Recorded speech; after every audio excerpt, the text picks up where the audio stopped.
Hi guys, இன்னைக்கு நம்ம அதை பற்றி பார்க்க போனால் எடன் சிக் லீடர் சீசன் 1 எபிசோட் 6 பற்றி தான் பார்க்க போகிறோம். அதோட ப்ரீவியஸ் எபிசோட் பார்க்காம வந்தீங்கன்னா நம்ம சேனலோட பிளேலிஸ்ட்டில் இருக்குது, மறக்காம போய் செக் பண்ணி வந்துருங்க. அப்போ தான் உங்களுக்கு அந்த ஸ்டோரி வந்து புரியும். அப்படியே பார்த்துக்கிட்டு இருக்க எல்லாரும் மறக்காம இந்த வீடியோக்கு ஒரு லைக்கை தட்டி விட்டு பாருங்க. போன எபிசோட லாஸ்ட்டில் ஹீரோ பார்த்தீங்கன்னா லின்னா வந்து அவனோட 5வது ஸ்டூடெண்ட்டை வந்து சேர்த்துக்குவான். ஆனால் லின்னா பார்த்தீங்கன்னா நான் இந்த இடத்துல தங்க மாட்டேன், எனக்கு தங்கணும்னா வந்து நல்ல வசதியோட இடம் வேணும் அப்படிலாம் சொல்லி கேட்டுக்கிட்டு இருப்பானா. நீ கேட்ட எல்லா வசதியுமே இதுக்குள்ளே இருக்குது அப்படின்னு சொல்லிட்டு ஹீரோ பார்த்தீங்கன்னா ட்ரைனிங் லின்னா ஏமாற்றி அமைச்சிருவான். உள்ளே போன லின்னு பார்த்தீங்கன்னா அவனோட என்ன டேம் கூட சண்டை போட்டு கிளியே கதறிட்டு வந்து விழுவான். அதுக்கப்புறம் ஹீரோட்ட வந்து கத்திக்கிட்டு இருப்பான். இதோட தான் போன எபிசோட் முடிஞ்சிச்சு. எபிசோட் ஸ்டார்டிங்லேயே 4th ஸ்டூடெண்ட் பார்த்தீங்கன்னா ட்ரைனிங் ரூம்குள்ள போயிட்டு அவன் என்ன டேமன் கூட சண்டை போட்டுக்கிட்டு இருக்கான். அவன் கூட சண்டை போறது யாருன்னு பார்த்தீங்கன்னா அவனோட அங்கிள் தான். அவனோட அங்கிள் தான் பார்த்தீங்கன்னா இவனோட போனை வந்து திட்டு இருப்பாரு. அவனோட அங்கிள் கிட்ட அவன் அந்த இடத்துல செமையா அடி வாங்கிட்டு இருப்பான். அப்ப லின்னு ஹீரோட்ட கேட்கறான், நீங்க போயிட்டு அவனுக்கு ஹெல்ப் பண்ண மாட்டீங்களான்னு. ஹெல்ப்லாம் பண்ண மாட்டேன்னு ஹீரோ சொல்லிடுறான். அப்ப என்ன எதுக்கு காப்பாத்தி கூட்டிட்டு வந்தீங்கன்னு அவன் கேட்பான். மற்றவங்களை காப்பாற்றுறது என்னோட கடமை அப்படின்னு ஹீரோ சொல்கிறேன். 4th ஸ்டூடெண்ட் அவனோட அங்கிள் கூட பயங்கரமாக அந்த சண்டை போட்டுக்கிட்டு இருக்கான். அப்படியே அவனோட தைரியம்லாம் பார்த்தீங்கன்னா பயங்கரமாக வந்து இன்க்ரீஸ் ஆகிடுச்சிங்க. திடீர்னு பார்த்தீங்கன்னா பயங்கர தைரியசாலியாக பவர்ஃபுல்லாக மாறிட்டான். இப்போ பரல அப்படி சொல்லிட்டு அவனோட அங்கிளே அந்த இடத்துல அடிச்சு பறக்க விட்டுக்கிட்டு இருக்கான். அப்போ லின் கேட்குறான், மாஸ்டர் என்னாலும் என்னோட என்ன டீமனை தோக்கடிக்க முடியுமானே. கண்டிப்பாக முடியும் ஹீரோ சொல்லுவானா. அந்த லின்னு பார்த்தீங்கன்னா வில்லத்தனமாக சிரிக்கிறான். ஹீரோ யோசிக்க ஆரம்பிச்சிடான், நம்ம ஏதாவது தப்பாக சொல்லிட்டுமா, ஏன்டா இவன் இப்பெல்லாம் பண்ணுறானே. அந்த லின்னோட விசுவாசம் பார்த்தீங்கன்னா திடீர்னு 50% இன்க்ரீஸ் ஆயிடுது. அவன் ஹீரோவை நம்பிட்டான் போல. ஹீரோக்கு சந்தோஷமாக போயிடுது, ஒரு வழியாக நம்மளை நம்பிட்டான்னு. அப்படியே அந்த இடத்துக்கு 4th ஸ்டூடெண்ட் வரான். உடனே ஹீரோ சொல்ற, தம்பி நீ வேற லெவல்ற தம்பி, வேற லெவலில் நீ வந்து உன் டின்னர் டீமன் அடிச்சு காலி பண்ணிட்டேன், நீ போயிட்டு ரெஸ்ட் எடு, நான் உனக்கு அப்புறமா வந்து மற்ற விஷயம்லாம் அட்டீச் பண்ணுறேன் அப்படி சொல்லுவானே. அப்போ லின்னு ஹீரோ கிட்ட என்ன கேட்குறான்னா, மாஸ்டர் நான் வந்து கூரை பில்ட் பண்ணணும் அப்படி சொல்லி கேட்குறான். ஹீரோ என்ன சொல்லுவானா, டே தம்பி உங்ககிட்ட இப்போ அதுக்கு போதுமான பார்ட்ஸ் இல்லைன்னு சொல்லுவானா. உடனே பார்த்தீங்கன்னா அவனோட விசுவாசத்துலேருந்து 5% குறையுமா. ஹீரோ அப்படி சொல்ல வரலடா, நீ இன்னும் கொஞ்சம் பார்ட்ஸ் இன்க்ரீஸ் பண்ண சொல்லுவான்னு டக்குன்னு பார்த்தீங்கன்னா 10 குறைஞ்சிரும். எப்படியாவது எனக்கு வந்து புரி வைக்கணும் ஹீரோ அவன்கிட்ட பேசிக்கிட்டே இருப்போனா. கடைசியாக பார்த்தீங்கன்னா அது 1% மாறிடும். அப்போ சிஸ்டம் மீரட் என்ன சொல்லுதுன்னா, இன்னும் 3 மணி நேரம் தான் உங்களுக்கு டைம் இருக்கு,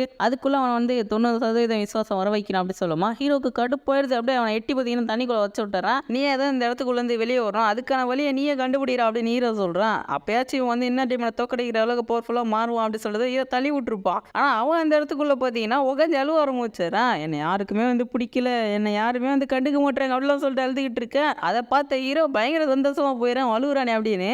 அப்போ சிஸ்டம் ஒரு விஷயத்த சொல்லுது, உங்களோட ஸ்டூடெண்ட் வந்து முழுசாக டிப்ரெஷனுக்கு போயிட்டான், இப்போ அவனோட இன்னும் டீமன் அவனை கண்ட்ரோல் எடுக்க போகுது அப்படின்னு. ஹீரோக்கெல்லாம் சாக்காக போயிடுது. இதையே இவ்வளோ லேட்டாக சொல்கிற அப்படின்னு ஹீரோ அதுக்கிட்ட கத்திக்கிட்டு இருக்கா. உள்ளே பார்த்தா வந்துகிட்டு இருப்பானா. அந்த இடத்துக்கு அவனோட என்ன டீமன் வந்து, எதுக்குடா தம்பி அழுகுற, நீ பிறக்கும் போதே இவள் பவர்ஸோட பிறந்தவன், நீ இந்த மாதிரிலாம் அழுகக்கூடாது, நீ மட்டும் நீ ஏற்றுக்கோ, அதுக்கப்புறம் பாருங்க நடக்கிற விஷயம் அப்படின்னு சொல்லிட்டு அது உடனே அவட வந்து பொசஸ் பண்ண ட்ரை பண்ணுது. அந்த டைமில் லின்னுக்கு பார்த்தீங்கன்னா ஹீரோட வாய்ஸ் கேட்குது. அதே டைமில் ஒரு பெரிய ஸ்பிரிச்சுவல் ஹேண்ட் வந்து பார்த்தீங்கன்னா அவனை காப்பாற்றி அங்கே வெளியே கூட்டிகிட்டு வந்துடுது. ஹீரோ அப்போ அவன்கிட்ட ஒரு விஷயத்த சொல்கிறான், ஒரு விஷயத்த மட்டும் மறந்துடாத, நீ வந்து மனுஷன், உன்னோட வீடு வந்து நம்மளோட செக்ட் தான் அப்படின்ற மாதிரி சொல்லிக்கிட்டு இருக்கேன். அப்போ லின்னு கேட்குறான், நான் வந்து ஒரு நாள் லீவில் மாறிட்டேன், நீங்கள் என்ன பண்ணுவீங்கன்னு, நான் கண்டிப்பாக உன்னை காப்பாற்றி கூட்டிகிட்டு வந்துடுவேன் அப்படின்னு ஹீரோ சொல்லுவோன்னா. உடனே பார்த்தீங்கன்னா ஹீரோ பயங்கரமாக நம்ப ஆரம்பிச்சிடறான். அப்படியே ஹீரோ காலில் விழுவோன்னா அவனோட விசுவாசம் பார்த்தீங்கன்னா 89% இன்க்ரீஸ் ஆகிடுது. 1% வந்து மிஸ் ஆயிடுமா. ஹீரோ கடுப்பாயிடுறான். அதுக்கப்புறம் பார்த்தீங்கன்னா ஹீரோ வந்து அவன்கிட்ட ஒரு புக்கு வந்து கொடுக்குறான், அதாவது ஷார்ட் டெக்னிக் கொடுப்பான். அப்போ பார்த்தீங்கன்னா 90% மாறிடும். ஒரு வழியாக அந்த மிஷன் வந்து கம்ப்ளீட் ஆயிடுச்சு, ஹீரோக்கு ரிவார்டும் கிடைக்கும். அப்போ லின்னு ஹீரோட்ட என்ன கேட்குறான், மாஸ்டர் நீங்கள் ஸ்வாட் ஸ்கில்ல வந்து என்கிட்ட கொடுத்துட்டீங்க, ஆனால் ப்ராக்டிஸ் பண்ணுறதுக்கு ஸ்வாடை கொடுக்கல அப்படின்னு கேட்போனா. ஹீரோ பார்த்தீங்கன்னா ஒரு கோடாலி தூக்கி கொடுக்குறேன், இதை வச்சு ப்ராக்டிஸ் பண்ணுறான் அப்படின்னு. அப்போ லின்னு பார்த்தீங்கன்னா அந்த கோடாலி வாங்கிட்டு ஒரு சிரிப்பாக பாருங்க, அது அப்படியே பயங்கரமான ஒரு இல்லத்தனமான சிரிப்பாக இருக்கும். ஹீரோவை யோசிக்கிறா, இது என்னடா சிரிப்பு அப்படின்னு. அடுத்த சீன்லேயே பார்த்தீங்கன்னா ஒரு பொண்ணை காட்டுறாங்க. அந்த பொண்ணு பார்த்தீங்கன்னா ஒரு நாட்டோட ராஜாவாக இருக்கா. அங்கே இருக்கிற மினிஸ்டர்ஸ் கிட்டலாம் பார்த்தீங்கன்னா பயங்கர கோபமாக வந்து பேசிக்கிட்டு இருக்கா. அவனுங்களாம் அங்கேருந்து போனதுக்கப்புறம் ஒரு பச்சை ட்ரெஸ் போட்ட பொண்ணு அந்த இடத்துக்கு வந்து, என்னம்மா என்னோட பயங்கரமாக நடிக்கிற போல ராஜா மாதிரி அப்படி சொல்லிட்டு கேட்குற.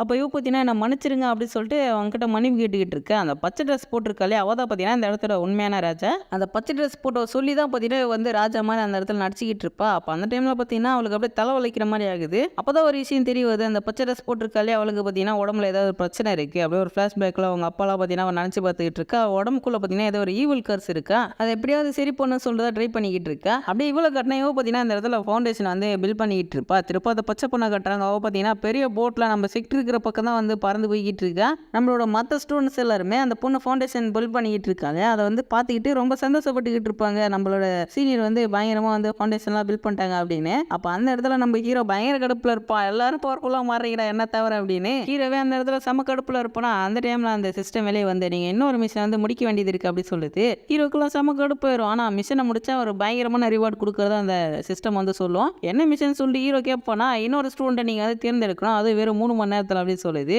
அப்படி நீங்கள் ஃபெயில் ஆகிட்டீங்கன்னா உங்கள் மண்டையில் இருக்கிற முடியெல்லாம் கொட்டிடும் அப்படின்னு சொல்லிட்டு திருப்பி ஹீரோ கடுப்பேற்றிக்கிட்டு இருக்கு. ஹீரோலாம் செம கடுப்பாயிருவான். அதுக்கப்புறம் ஹீரோ அங்கேருந்து கிளம்புறான். எங்க எங்கடா போய் நான் இன்னும் 3 மணி நேரத்தில் ஸ்டூடெண்ட்டை தேர்றதுன்னு அப்படியே நம்ம 4th ஸ்டூடெண்ட் இருக்கா மதியம் அவனுமே அந்த இடத்துல வந்து ஃபவுண்டேஷன் வந்து பில்ட் பண்ணிக்கிட்டு இருக்கான். அப்போ அவனோட எனர்ஜி பார்த்தீங்கன்னா அப்படியே வானத்தை நோக்கி போகுமா, அது பார்த்தீங்கன்னா போட்டில் போய் மோதிடுது. அந்த போட்டு பார்த்தீங்கன்னா அப்படியே தீ பற்றிட்டு கிராஸ் ஆகிடுது. நேராக பார்த்தீங்கன்னா நம்ம செக்ட் நோக்கி தான் வந்துகிட்டு இருக்கு அந்த போட்டு. கீழே அந்த நம்ம ஸ்டூடெண்ட் தான் டே மேலே போகிறேன் ஏதோ வருதுன்னு அது பார்த்தீங்கன்னா நேராக செக்டில் போயிட்டு விழுந்துடும். நம்ம ஃபர்ஸ்ட் ஸ்டூடெண்ட்லாம் கதறிடுறோம், ஐயோ என்னோட வீடு போச்சு அப்படின்ட்டு. யாரும் அந்த வேலையை பார்த்தது நம்ம எல்லாம் கடுப்பில் இருப்பானுங்க. அப்போ அந்த பச்சை ட்ரெஸ் போட்ட பொண்ணு என்ன கேட்குறேன்னா, டே யாரும் என் போட்டு அட்டாக் பண்ணது உங்களாம் சும்மா விட மாட்டேன் அப்படி சொல்கிறேன், நீ என்னோட வீட்டை காலி பண்ணிட்ட அப்படி சொல்லிட்டு ஃபர்ஸ்ட் ஸ்டூடெண்ட் அங்கே மயக்கம் போட்டு விழுந்துருவான். அப்போ என்ன சொல்லலாம், உன்னால தான் என்னோட சீனியர் வந்து செத்துட்டாரு, உன்னால சும்மா விட மாட்டேன் அப்படின்னு அட்டாக் பண்ணுவோன்னா அவனை பார்த்தீங்கன்னா அடிச்சு பறக்க விட்டாரா. பேலன்ஸ் இருக்கிறது நம்ம பிரின்ஸ் மட்டும் தானே. அவன் பார்த்தீங்கன்னா அந்த இடத்துல பயங்கரமாக டைலாக்லாம் பேசிட்டு அதுக்கப்புறம் போயிட்டு கூட சண்டை போகிறதுக்கு ஆரம்பிக்கிறான். அவள் பார்த்தீங்கன்னா பயங்கர பவர்ஃபுல்லாக இருக்காங்க. அந்த பச்சை ட்ரெஸ் போட்ட பொண்ணு நம்ம பிரின்ஸ் கூட பயங்கரமாக அந்த சண்டை போகிறா. அதுக்கப்புறம் நம்ம பிரின்ஸே அந்த அடிச்சு பறக்க விட்டாரா. பரவாயில்லடா நீ கொஞ்சம் பவர்ஃபுல்லாக தான் இருக்கு அப்படின்னு நம்ம பிரின்ஸ் கிட்ட சொல்லிக்கிட்டு இருப்பாளா.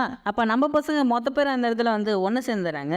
அப்போ பார்த்தீங்கன்னா பயங்கரமாக அந்த டைலாக்லாம் பேசிக்கிட்டு இருப்பா போகிறேன். நம்ம மொத்த பேர் ஒன்றா சேர்ந்து அவளை போட்டு மொத்தன்னு மொத்த ஆரம்பிச்சிடுறாங்க. அவளுக்கு செம்ம அடி. அப்போ சிஸ்டம் ஹீரோட் என்ன சொல்லுதுன்னா, உங்களோட நியூ ஸ்டூடெண்ட்டை உங்களால் அடிச்சு கொல்ல போகிறாங்க அப்படின்னு சொல்லுது. ஹீரோ உடனே சாக்காய் விட்டுட்டு நிறுத்துங்கடா அப்படின்னு சொல்லுவான். அதுக்கப்புறம் அவங்க கிட்ட என்ன சொல்கிறான், டே நம்மளோட ஸ்டைல் இது கிடையாதுடா, ஒருத்தரை வந்து எல்லாரும் சேர்ந்து அடிக்கக்கூடாது, இதெல்லாம் தப்பு அப்படின்னு சொல்கிறான். அதுக்கப்புறம் அந்த பச்சை பொண்ணு யாருன்னு சொல்லிட்டு பார்க்குறான். அவள் பார்த்தீங்கன்னா ஒரு இடத்தோட ராஜா அப்படின்னு தெரிஞ்சோடனே ஹீரோக்கு பயங்கர சந்தோஷமாக போயிடுது. ஹீரோ அப்படியே அவள் பேர்லாம் வந்து சொல்லி கூப்பிடணும்னா அவளுக்கு பயங்கர சக்கா போயிடுது, ஏன்னா உங்களுக்கு தெரியுமா அப்படின்னு. ஹீரோ வந்து எனக்கு தெரியுமே அப்படின்னு நம்ம சொல்லுவோம். அதுக்கப்புறம் என்ன சொல்லுவானே, எனக்கு நீங்கள் தான் அந்த போட்டை சரி பண்ணி கொடுக்கலாம் அப்படின்னு சொல்லுவாள். நம்ம ஹீரோவோட பசங்களா டக்குன்னு போயிட்டு அந்த போட்டு சரி பண்ணுங்க அப்படின்னு சொல்லுவோன்னா அவனுங்க எல்லாரும் பயங்கர கோபமாக இருக்கிறாங்க. நாங்கள் எதுக்கு சரி பண்ணோம், நாங்களாம் சரி பண்ண மாட்டோம், எங்களை அடிச்சு அவ்வளோ சொல்லிக்கிட்டு இருக்கானுங்க. என்னால என்ன பண்ணுறது, ஹீரோ சொல்லிட்டேனே சரி பண்ணி தான் ஆகணும். அதுக்கப்புறம் ஹீரோ அந்த பச்சை பொண்ணை வந்து தனியாக கூட்டிகிட்டு போகிறான். அப்போ அவள் பார்த்தீங்கன்னா என் பிரச்சனை வந்து நீங்கள் சரி பண்ணுங்க, நீங்கள் ஒரு இம்மார்டல் அப்படிலாம் சொல்லி வந்து கேட்டுக்கிட்டு இருக்கா. நம்ம ஹீரோக்கு என்ன பிரச்சனையே தெரியல. அப்புறம் எப்படி ஹீரோ சரி பண்ணுவோம், ஹீரோ மனசுக்குள்ளே யோசிக்கிறான் பிரச்சனை என்னன்னே சொல்ல மாட்டேமா அப்படின்னு. அதுக்கப்புறம் ஹீரோக்கு ஒரு ஐடியா வருது. உடனே ஹீரோ பார்த்தீங்கன்னா அவளை வந்து ட்ரெயினிங் ரூமாண்ட கூட்டிகிட்டு போய் இதுக்குள்ளே போ எல்லாமே சரியாக போய்ட்டு சொல்லிட்டு உள்ளே போட்டு விட்டுறேன். அதுக்கப்புறம் ஹீரோ போயிட்டாங்க என்ன நடக்குது சொல்லிட்டு பார்க்குறான். அந்த இடத்துல பார்த்தீங்கன்னா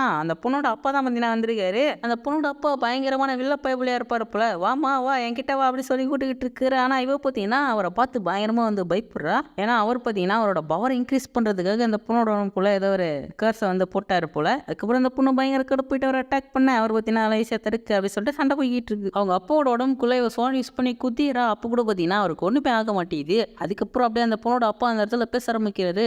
என்ன மாதிரி பேசுவார்னு பார்த்தீங்கன்னா அந்த பொண்ணோட மனசை வந்து உடைக்கிற மாதிரி, அதாவது டிப்ரெஷனில் தள்ளுற மாதிரி வந்து பேசுகிறாருன்னா வந்து கண்டிப்பாக அந்த பிளட் கர்ஸை வந்து ரிமூவ் பண்ண முடியாது எவ்வளோ சொல்லிக்கிட்டு இருப்பாரா. அவர் சொன்னதெல்லாம் கேட்ட உடனே அந்த பொண்ணு பயங்கர டிப்ரெஷனுக்கு போயிடுவாள். உடம்புக்குள்ளேருந்து பயங்கரமான பவர் வெளியே வருது. உடனே ஹீரோவில் காப்பாற்றுன்னு வருவோம் பாருங்க. அவள் ஹீரோவை அடிச்சு பறக்க விட்டாரா. பார்த்துக்கிட்டு இருக்க எல்லாரும் இந்த வீடியோக்கு லைக்காக போட்டுருங்க. நீங்கள் இப்போ தான் நம்ம சேனலுக்கு ஃபஸ்ட் டைம் வந்திருக்கீங்கன்னா நம்ம வீடியோ பிடிச்சிருந்துச்சுன்னா மறக்காம சப்ஸ்கிரைப் பண்ணி வச்சுக்கிங்க. அப்படியே பக்கத்தில் இருக்கிற பெல் ஐக்கான் நோட்டிஃபிகேஷனே அதில் போட்டு வச்சுக்கிங்க. ஏன்னா அப்போ தான் நான் போகிற எல்லா வீடியோமே உங்களுக்கு ஆன் டைம் நோட்டிஃபிகேஷனாக காட்டும். தேங்க்ஸ் ஃபார் வாட்சிங். Bye guys. நெக்ஸ்ட் எபிசோடில்